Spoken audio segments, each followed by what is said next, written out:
While you're over here using GPS to find the nearest Starbucks, Harold Shipman killed 250 people and convinced everyone he was Employee of the Month. This British doctor literally murdered a patient every 10 days for 23 years, and nobody suspected a thing. Today we're counting down the 5 most diabolically clever ways serial killers made the FBI, Scotland Yard, and trained investigators look like they were solving crimes with finger paints and good vibes. These aren't your typical caught red-handed criminals. These are the masterminds who turned murder into an art form. By the end of this video, you'll understand why some of the world's most dangerous people walked free for decades. And trust me, after hearing these stories, you'll never complain about a difficult Wordle again. Stick around until the end because number 1 will literally make you question every doctor's appointment you've ever had. Picture this. It's 1968, and the summer of love is in full swing in San Francisco. People are worried about Vietnam and civil rights, basically the 1960s version of doom-scrolling Twitter. But in the Bay Area, someone is about to turn murder into the world's deadliest puzzle game. Between 1968 and 1991, the 5 killers we're covering today claimed a combined 346 victims. That's more people than live in most small towns, and they did it while holding down regular jobs, raising families, and attending PTA meetings.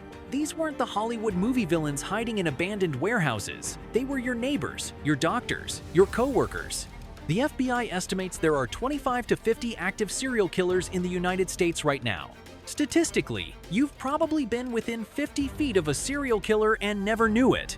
In the age of Ring doorbells and GPS tracking, these guys pulled off decades-long killing sprees with nothing but pure psychological manipulation. And the scariest part? Most of them were only caught because they got cocky, not because investigators outsmarted them.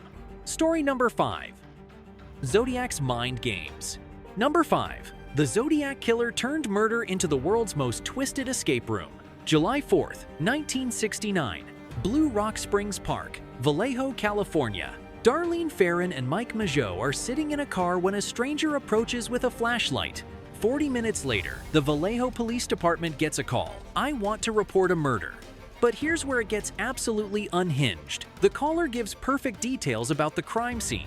Because apparently committing murder wasn't enough of a flex, he needed to become his own 911 dispatcher. The Zodiac didn't just kill people, he turned it into performance art with a captive audience of terrified Californians. 3 weeks later, newspapers receive coded messages with a threat: decode this or I'll kill more people. His first cipher contained 408 symbols that professional codebreakers took 20 years to fully solve. Imagine if someone hacked your Netflix account and left you a Sudoku puzzle to get it back, except the stakes were human lives. FBI behavioral analysts said this was pure narcissism. He needed the world to know how smart he was. For 51 years, amateur sleuths, FBI agents, and computer programmers tried to crack his codes. In December 2020, a team finally solved his 340-character cipher using modern AI. The message? I hope you are having lots of fun in trying to catch me. He claimed 37 victims, but police could only confirm 5 deaths. Were there really 32 more families who never got closure? Or was he just the world's first internet troll with a body count? But here's the thing that kept investigators awake at night for over 5 decades. The Zodiac's psychological game wasn't just about killing, it was about proving he was smarter than everyone trying to catch him. Every cipher, every phone call, every letter was designed to make law enforcement look incompetent, while he remained untouchable.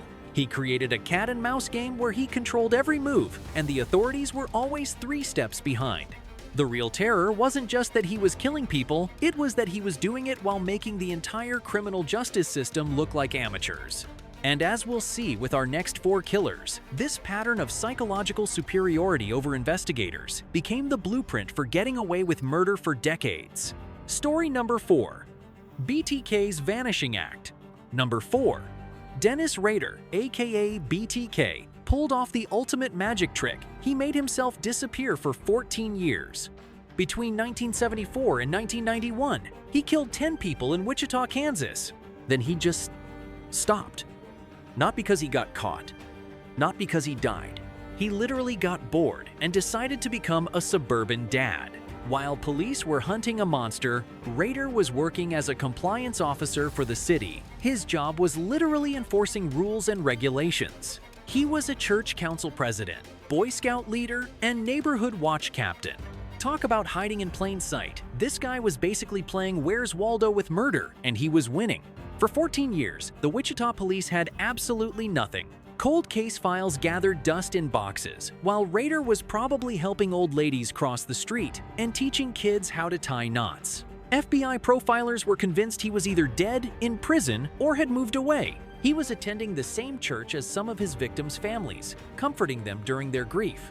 In 2004, Rader's ego got the better of him, and he started communicating with police again. He sent them a floppy disk asking, "Can you trace this back to me?" Police said no. They were lying, obviously. The metadata on that floppy disk led straight to his church computer. Imagine outsmarting the FBI for 30 years, only to be defeated by Microsoft Word's document properties feature. Story number 3. The Green River Killer's Deception. Number 3. Gary Ridgway convinced everyone he was too stupid to be a serial killer. This guy killed at least 49 women over 20 years in Washington state. His IQ was only 82, he had trouble reading, and he failed multiple polygraph tests.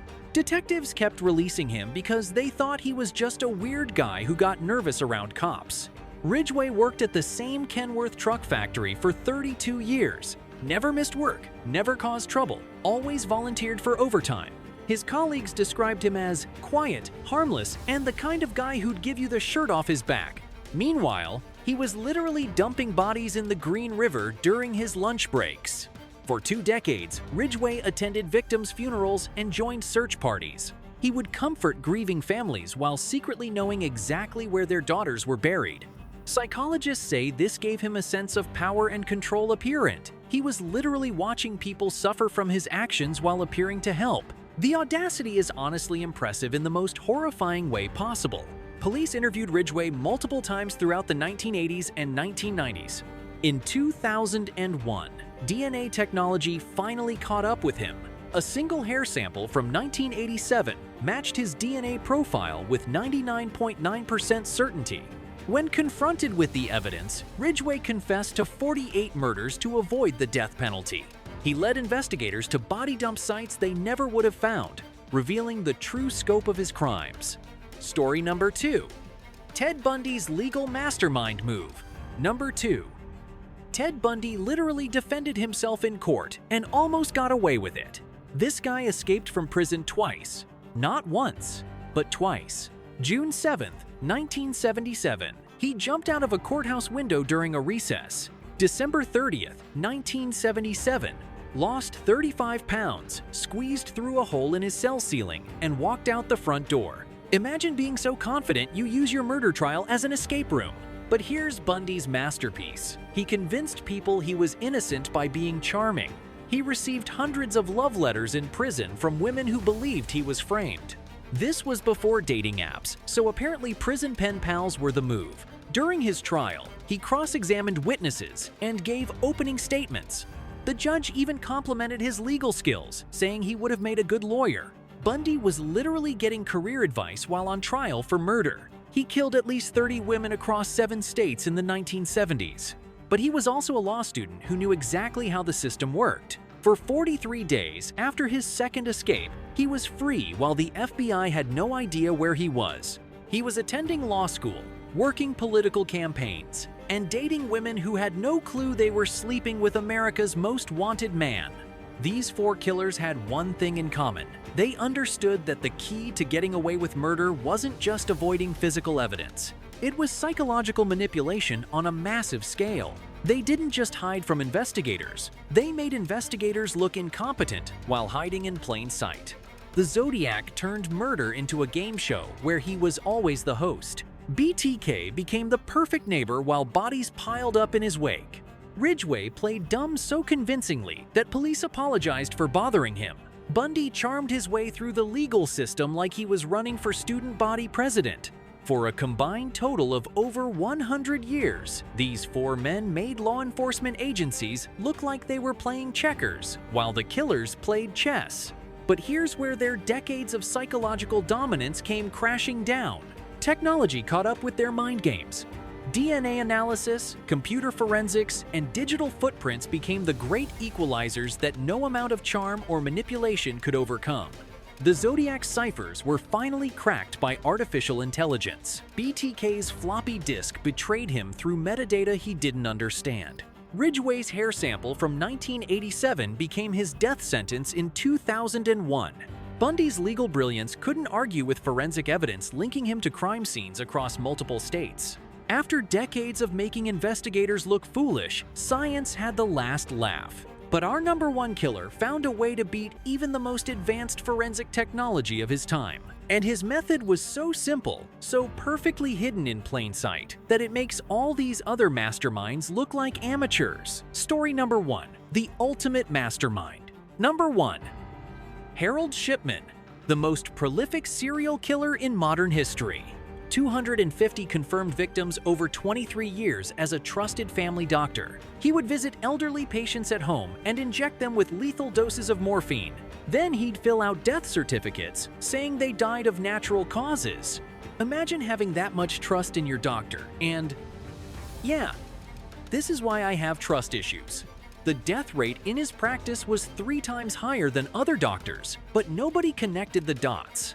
For over 2 decades, families thanked him for being there when their loved ones passed. He attended funerals, comforted grieving relatives, and built a reputation as the most caring doctor in town.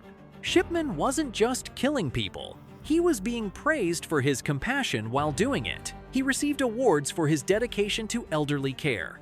Local newspapers wrote glowing articles about his commitment to house calls. Patients' families would recommend him to their friends, literally sending more victims his way. The psychological manipulation was so complete that he turned murder into a community service. Between 1975 and 1998, Shipman killed an average of 1 person every month.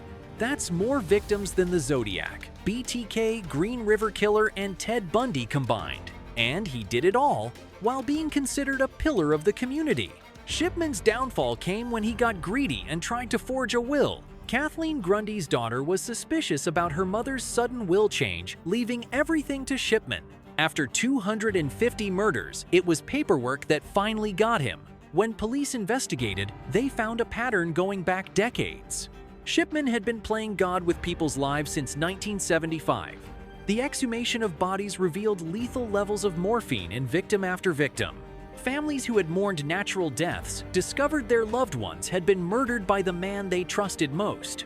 The investigation uncovered the largest case of serial killing by a single person in British history.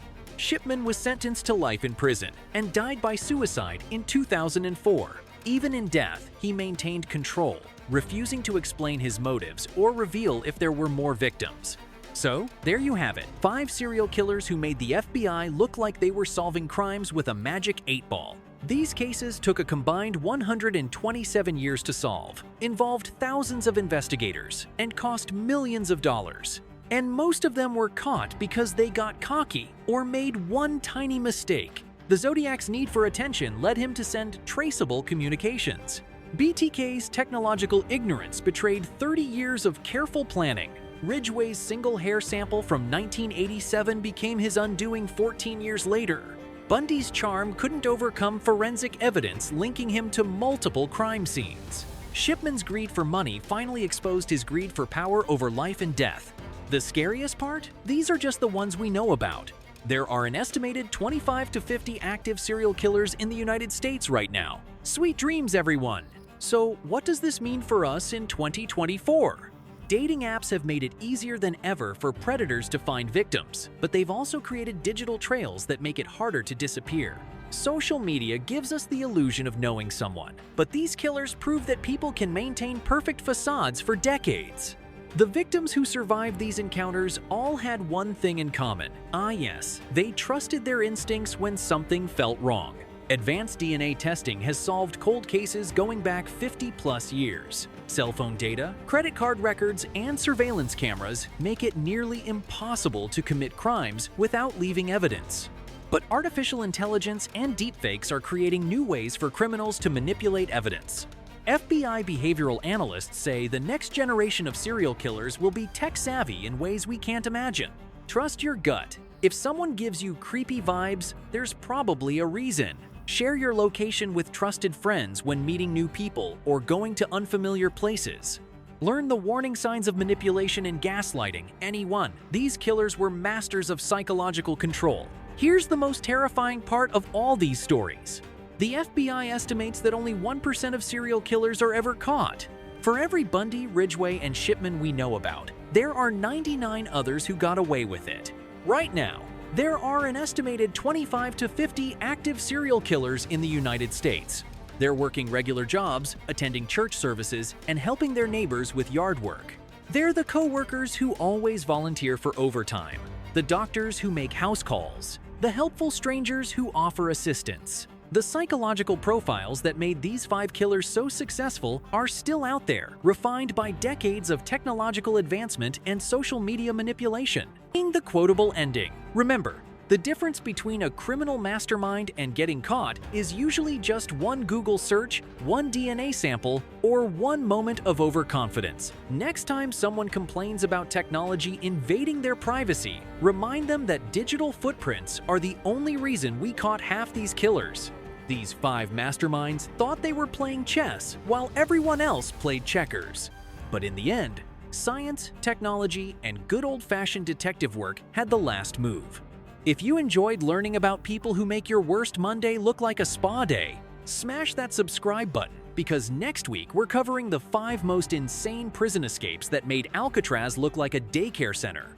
And maybe double-check your doctor's credentials while you're at it. The most dangerous people in the world aren't the ones who look scary. They're the ones who look exactly like everyone else. Until next time, stay curious, stay suspicious, and remember that the truth is always stranger and more terrifying than fiction.